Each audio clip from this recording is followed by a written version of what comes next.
to find success in what continues to be a difficult market. This week, I spoke with Sean Bessard, our president and founder. He has a well-connected network of other CEOs of mortgage banks and industry experts. And what they're all saying is this market we're in right now probably continues through the fall and into the spring of next year before we start to see some higher transactional volume and higher buyer activity, higher seller activity, and more opportunities for us as professionals in the real estate industry. So what do you do between now and then? I want to share with you what I'm doing, and I'm going to continue to do this on a weekly basis because it's getting results. And that is, you not only need more leads, that's a given, but you have to have world-class conversion ratio to convert those leads. And most of you do not have those. And part of it is the way you handle your lead and even with the lender you're working with, because the lead needs to be given up not to 3 lenders, but you need to partner up with one really great lender who knows how to convert and knows what to show people to get them excited. So one of those strategies is showing net worth. Let me show you what I mean. So the first step is to establish a predicate of home appreciation. I did go back all the way to 73, which would have been, or like early 70s, which this would have been monumental. But if you could look, we've had really healthy home appreciation. We had one pullback right here during the housing crisis. And that was probably a one-time event because of the regulatory changes. And since then, we've just been in a bull market. And then we had this like hyper run up due to the COVID stimulus.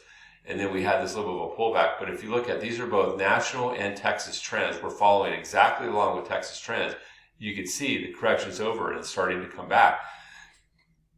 That's important that you establish that with a prospective buyer and seller to know that the correction's over and the market's going to continue. Now you got to show them, hey, why is it so important to look at this? And you focus on their net worth. So let me show you what I show people. So I build a custom mortgage plan. I typically give 3 options and then show a refi later, but I want to show you just a one-column option in this video with the power of what net worth looks like. So you take John and Mary Homebuyer. We buy a house for $550, putting 5% down, and they're putting out of pocket $47,000. Okay, now we go down and we scroll down, and I want to show you the net worth savings. So assuming a 4% net worth, 4% appreciation rate, which is what's currently expected, so that's a fair number to use. That $147,000 bill turns into $182,000, almost $183,000, because here's the value of the home. They pay the mortgage balance down, and this is what they have left over. That's a huge gain. When somebody realizes, like, hey, you can take this amount of money and more than triple it in 3 years, they're going to lean in and start listening to you, and they're going to forget about the payment, and they're going to start focusing on how to build wealth, because there's other things and it also helps trigger the other reasons they're going to want to buy. You know, whether it's relocate closer to work, whether it's I need a bigger home because of growth of my family, whether I need to downsize, whatever it is, they start to lean in when they see they can actually increase their wealth by that move.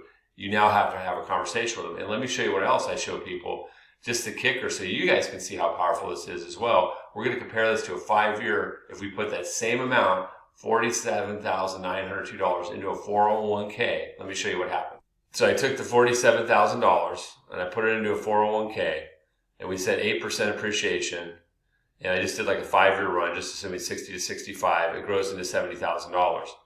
So whether it's a 401k or a Roth IRA, the historical stock market average is 8%. We're nowhere near 8%. We've had a flat stock market, or it might be slightly up year to date, but we don't have an 8% stock market right now. We'll get that long term with a long-term average. But even if in a best case long-term average, when we meet long-term average in the stock market and we meet minimum long-term average in real estate, you know, long-term average is 3%. Last 20 years in Texas, it's 11%, guys. 11%. So 4% turns that same money into $182,000, more than double what the 401k does. So this is where you peak interest. This is how you get people to convert, and you get to have conversations. But you have to be working with a team member that knows how to convert a buyer in this difficult market, using tools that will get them off the fence. I'm looking to grow my network of realtor partners. I have a great network now. I'm looking to expand it. If this approach interests you, please reach out to me. I'd love to connect, and what I usually do is we start with a simple 10 to 15 minute call where we learn a little bit about your business, learn what we share in common, and see whether or not we'd be a model match to work together. And if we do, we take the next step by just testing out how we work together by having you send us a few your next few buyer leads, and we see how that works for you. I guarantee you, once you do that, you'll be on board and you'll love the way we do business. So thanks so much, and hope you have a great day, and I hope you found this helpful.